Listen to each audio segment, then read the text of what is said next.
আগামী 3 দিন অত্যন্ত গুরুত্বপূর্ণ। সেই 3 দিনের মাথায় চাকা ঘুরবে, মলুয়া হবে পর, আপনি হবেন আপন। 3 দিন পর পূর্ণিমা, আপনার মনোবাঞ্ছা পূর্ণ হবে। এ শম্ভুর কথা মিলিয়ে নেবে। আর আর মাত্র 3 দিন? তোর আত্মত্যাগে আমাদের মন একটু নরম হয়েছে বলে তোকে একেবারে যুবরানী হিসেবে স্বীকার করে নেব। একটা কথা কান খুলে শুনে রাখ সূর্য, এই মেয়ের যদি যুবরানী রূপে অভিষেক হয় তাহলে সে অভিষেক অনুষ্ঠানে তোর মা কিন্তু থাকবে না। এসো মলুয়া, মলুয়া আমার সাথে এসো।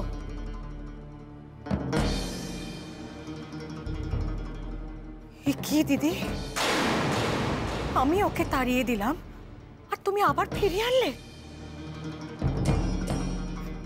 আর তুই তুই এত নির্লজ্জ কেন রে? তোকে এত করে অসম্মান করলাম তবু তুই ফিরে এলি। মেজো, ও নিজে থেকে আসতে চায়নি, আমি ওকে এখানে এনেছি। কিন্তু কেন দিদি, কেন ওকে এখানে এনেছো? ও ফিরলে কে রাজ্যের শান্তি ফিরে আসবে? ফিরবে না তো ফিরবে না, তাহলে কেন? কেন উত্তর দাও, কেন? ও চলে গেলেও কি শান্তি ফিরে আসবে মেজো? তার নিশ্চয়তা কি?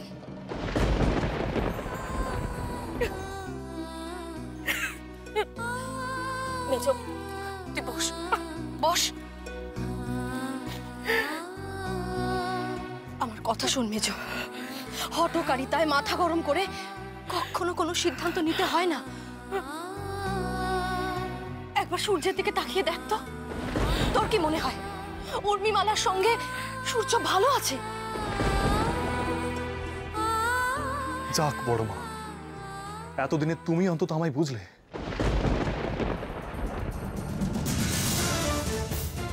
ও, এবার বুঝেছি। এসব কথা বলে তুমি আমার সূর্যের কাছে ভালো হতে চাইছো, তাই তো দিদি?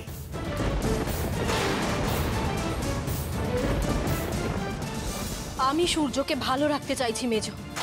আমি মানছি উর্মিমালা আমাদের সঙ্গে অনেক অন্যায় করেছে, আমাদের সঙ্গে দুর্ব্যবহার করেছে, কিন্তু তার মানে তো এই নয় যে উর্মিমালার ওপর রাগ করে এই রাজবংশের সমস্ত মান সম্মান বিসর্জন দিয়ে এই বেদিনীকে পুত্রবধূ বলে মেনে নেব।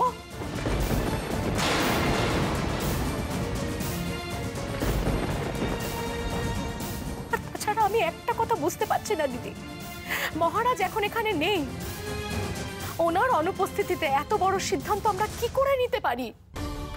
বাবাকে আমি বুঝি বলবো মা? আমার অনুপস্থিতিতে বাবা তার দেওয়া কথা রাখতে উর্মিমালার সঙ্গে আমার তরলে বিবাহ দিয়েছিলেন। আজ বাবার অনুপস্থিতিতে মলুয়াকে দেওয়া কথা রাখতে আমি এই সিদ্ধান্ত নিচ্ছি যে মলুয়াই আমার পাত্রাণী।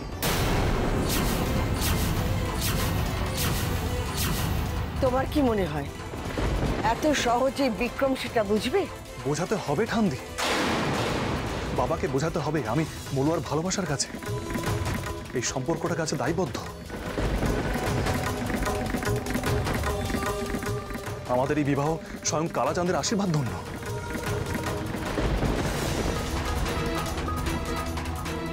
শুধু তোমরা কেন, আমিও এই বিবাহ অস্বীকার করতে পারি না।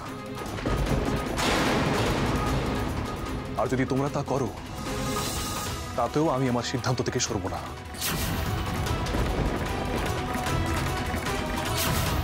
আর উর্মিমালা? তোমরা সবাই জানো মা যে উর্মিমালার সঙ্গে বিবাহটা আমি মন থেকে মেনে নিতে পারিনি। আর এসব যুদ্ধ, রক্তপাত, বিদ্রোহ এগুলো এড়াতে উর্মিমালাকে আমি স্বীকার করে নিতে বাধ্য হয়েছি। আচ্ছা, আমি যদি রাজ কর্তব্য পালনের জন্য উর্মিমালার সঙ্গে আমার বিবাহটা স্বীকার করে নিতে পারি, তাহলে আমার ভালোবাসার সম্মান রক্ষার জন্য মলুয়াকে তোমরা কেন স্বীকার করে নিতে পারো না? কেন মা? যাক, তাহলে আর 3 দিন পরে সূর্যকুমার নিজেই মলুয়ার সঙ্গে তার বিবাহ অস্বীকার করবে। আপনাকে অনেক ধন্যবাদ। চলো ধাইমা, আমরা কক্ষে গিয়ে পূর্ণিমার রাত আসার প্রহর গুনি। আজ আপনার এই আশ্বাসে আমার অর্ধেক মনোবাসনা পূর্ণ হয়ে গেল। আজ কতদিন পর আমি নিশ্চিন্তে ঘুমোতে পারবো। চলো ধাইমা, চলো। দাঁড়ান। এসব তখনই হবে যখন আপনি আমার একটা কথা মেনে নেবেন। মেনে তো নিলাম, বললাম তো আপনি যা চান সেটাই হবে। আমি আপনার সমস্ত ইচ্ছে পূরণ করব। শুধু আমার নয়, এই কদিন আপনাকে সূর্যকুমারেরও কিছু ইচ্ছে পূরণ করতে হবে। তার আবার কি ইচ্ছে? সূর্য এখন যা বেপরোয়া হয়ে উঠেছে তাতে ও কারণ বাধা এখন মানবে বলে আমার মনে হয় না। ওই মলুয়াকে যুবরানীর মর্যাদা দিয়েই ছাড়বে। তাই আপনাকেও আপাতত মলুয়াকে সূর্যের পাশ রানী বলে মেনে নিতে হবে।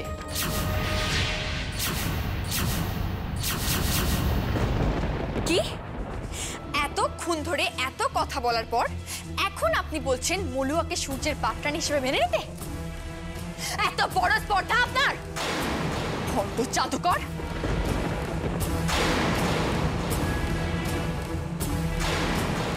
উর্মি,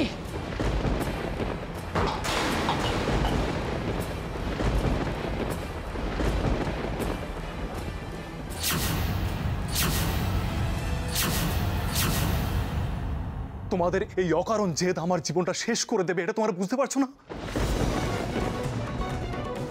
তুই কি বলতে চাইছিস সূর্য? আমরা কেউ তো ভালো চাই না। ওই বেদিনী মেয়ে একমাত্র তোর শুভাকাঙ্ক্ষী। মা,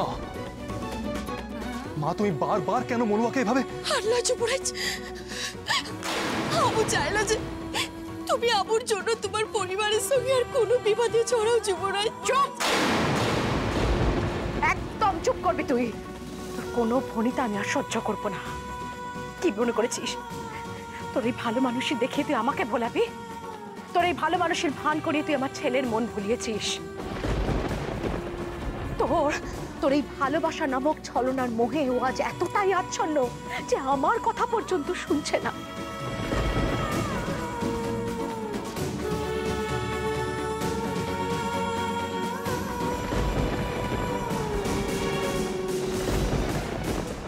দেখলে তো মলুয়া, খাদের জন্য তুমি এত কিছু করছিলে, আজ তারা তোমায় এই প্রতিদান দিল। দেখো চুপ করো যুবরাজ। দাদা চুপ করলেও আমি চুপ করব না মলুয়া। মেজমা, তোমার এই অভিযোগ সম্পূর্ণ মিথ্যে। মলুয়া এমন মেয়ে নয়। হ্যাঁ হ্যাঁ, কেমন মেয়ে সে তো দেখতেই পাচ্ছি।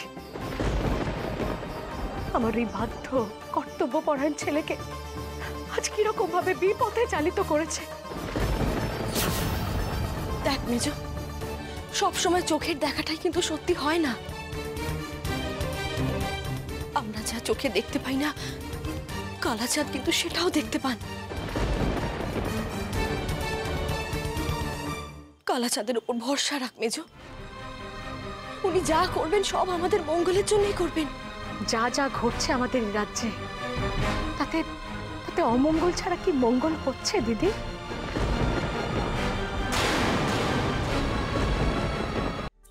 মেজো, আমি মানছি মলুয়া এক বেদে জাতির মেয়ে, কিন্তু এই রাজ্যের জন্য, এই রাজ পরিবারের জন্য, আমাদের সূর্যের জন্য ও যা করেছে, যা আত্মবলিদান দিয়েছে, আমরা তো সবটাই দেখেছি মেজো। কিন্তু তাই বলেই যে এই রাজ পরিবারের রানী হওয়ার যোগ্য হবে তারও তো কোনো মানে নেই। ভুলে যাস না মেজো, রানী হওয়ার পরীক্ষাতেও কিন্তু মলুয়া উর্মিমালার থেকে এগিয়েছিল, সেটাও আমরা দেখেছি। কি বলতে চাও বলো তো তুমি দিদি? সূর্য যাতে ওই বেদিনীকে রানীর মর্যাদা দিয়ে মহারাজের চক্ষুশূল হয়, তাই তো?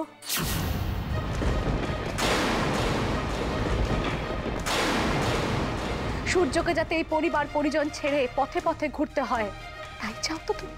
তাই তো?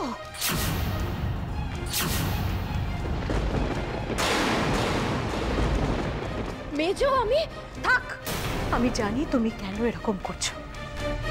আসলে তোমার হিংসে হচ্ছে।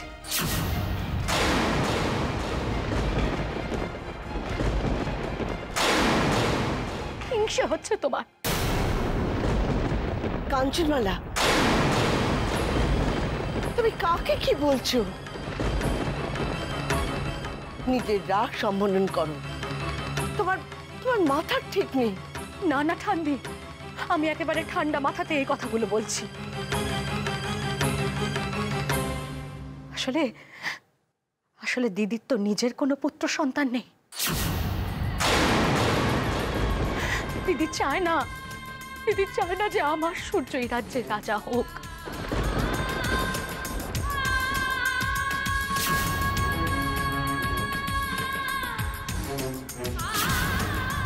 হিংসে হচ্ছে না,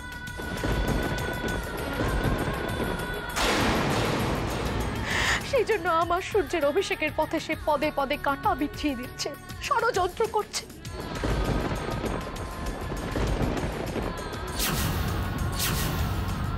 কাঞ্চনমালা, মা, এসব কি বলছো তুমি?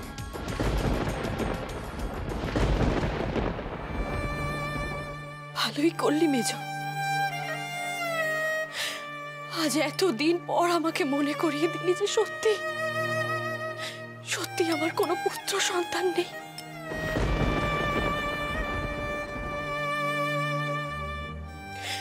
সূর্যকে পেয়ে তো আমি ভুলেই গেছিলাম যে আমার যে কোনো ছেলে নেই।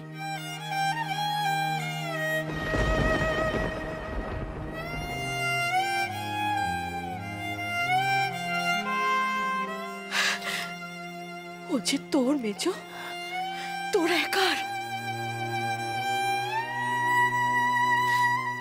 ওর ওপর যে আমার কোনো অধিকার নেই।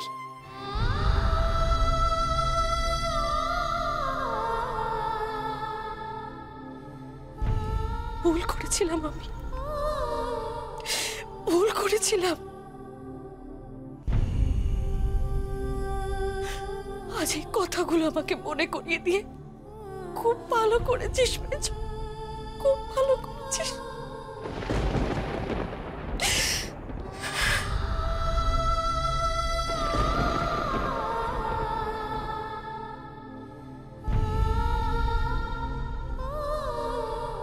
কেঁদো না মা, মেজমার মাথার ঠিক নেই।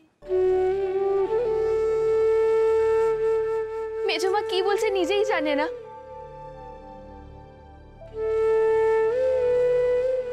আই ছামুর জন্য তোমার পরিবারটার মধ্যে ভাঙন শুরু হলো যুবরাজ। না মলুয়া, তোমার জন্য কিচ্ছু হয়নি। আজ বড় মা আমাকে সমর্থন না করলেও আমি আমার সিদ্ধান্তে অনড় থাকতাম। আর চিত্র কুরলাই যুবরাজ, এভাবে আমাকে পাপের ভাগিদার কুরলাই, আমাকে এবার যেতে দাও।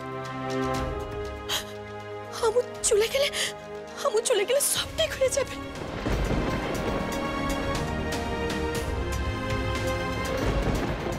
এটাই তোমার শেষ সিদ্ধান্ত, তাই তো? বেশ, আমার স্ত্রীর জন্য যখন এখানে এত সমস্যা হচ্ছে, তখন আমি তার সাথে বেরিয়ে যাচ্ছি।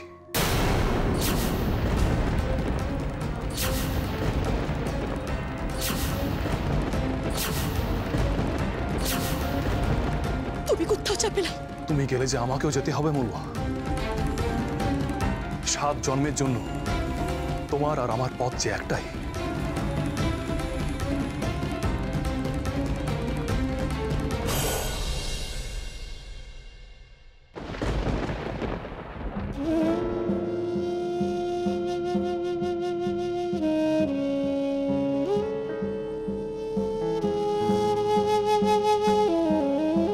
ঠান্দি, আশীর্বাদ করো। আমি যেখানেই থাকি যেন ভালো থাকি, আর সবাইকে যেন ভালো রাখতে পারি। ভালো থেকো। তুই চলে গেলে আমরা কেউ ভালো থাকবো না সূর্য, কেউ না। কাঞ্চনমালা, সূর্যকে বলো না সূর্যকে বারণ করো যেতে।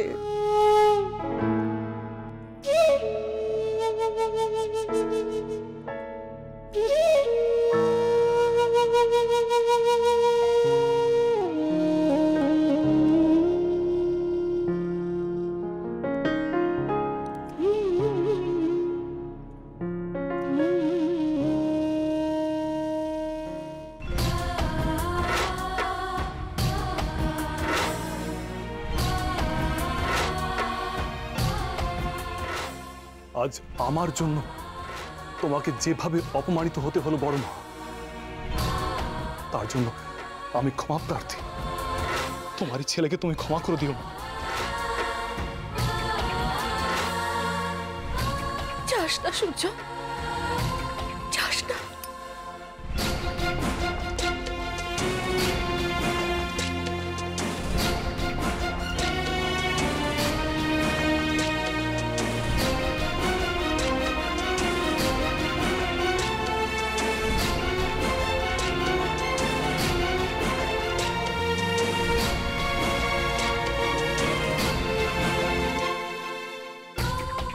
একদিন তুমি ঠিক বুঝবে মা, যে আজ আমি এই সিদ্ধান্তটা কেন নিলাম।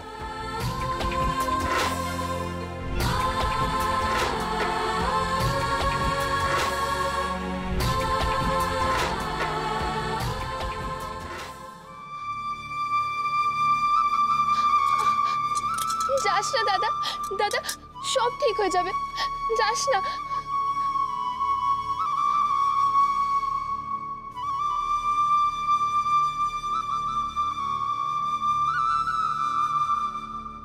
চলো মনো, চুপ রয়েছে। চলো। মেজো, মেজো সূর্যকে থামা মেজো। দাদা, দাদা যাস না, যাস না দাদা। সূর্য, সূর্য, আমাদের সবাইকে ছেড়ে, এই রাজ্য ছেড়ে তুই যাস না সূর্য, তুই যাস না।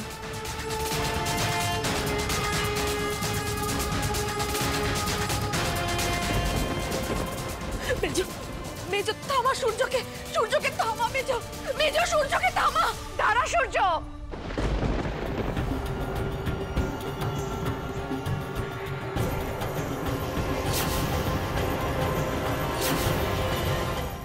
বেশ, তুই যখন এতই জেদ করছিস, তাহলে দে, দে ওকে চুপড়ানির মর্যাদা দে। তবে একটা কথা জেনে রাখিস সূর্য, তোর এই জেদের জন্য খুব শীঘ্রই তোকে ভয়াবহ বিপদের সম্মুখীন হতে হবে।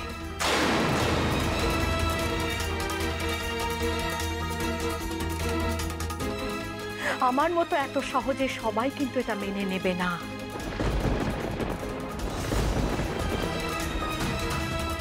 বিপদকে আমি ভয় পাই না মা। আমি রাজবংশে এত পুরুষ, আর মলুয়া স্বয়ং একজন বীরাঙ্গনা যোদ্ধা। বিপদ এলে আমরা একসাথে তার মোকাবিলা করব।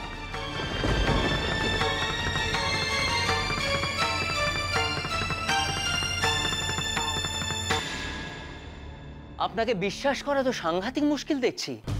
এই আমার পায়ে ধরে ভিক্ষে চাইছেন সাহায্যের, আর এখন আমাকে আহত করতে উদ্যত হচ্ছেন। বেরিয়ে যান, বেরিয়ে যান বিদে। শ্রীতাং বরদং ভস্যঙ্কর। মাফ করবেন, মাফ করবেন।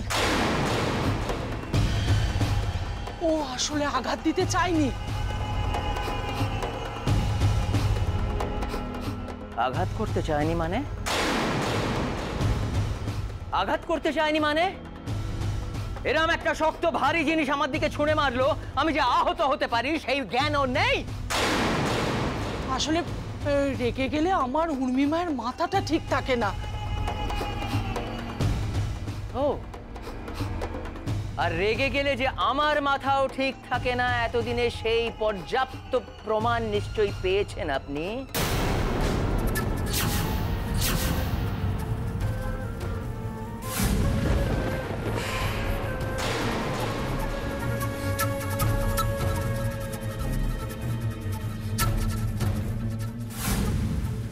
ক্ষমা করবেন, দয়া করে আপনার এই ক্রোধ ত্যাগ করুন। আসলে ওই মলুয়ার জন্য আমার মাথা ঠিক নেই, কি করছি কিচ্ছু জানি না। আপনি যত দ্রুত সম্ভব ওই মলুয়ার একটা ব্যবস্থা করুন। সারা জীবনের জন্য সূর্য মলুয়াকে ঘৃণা করছে তেমনটা যদি দেখতে চান, তাহলে আগামী 3 দিন ওদের যত ন্যাকামি, যত আদিক্ষেতা সব চুপচাপ মেনে নিতে হবে, বুঝেছেন? কারণ আগামী 3 দিন পর পূর্ণিমা। সেই পূর্ণিমার রাতে মলুয়া নিজের পায়ে নিজেই কুড়ুল মারবে।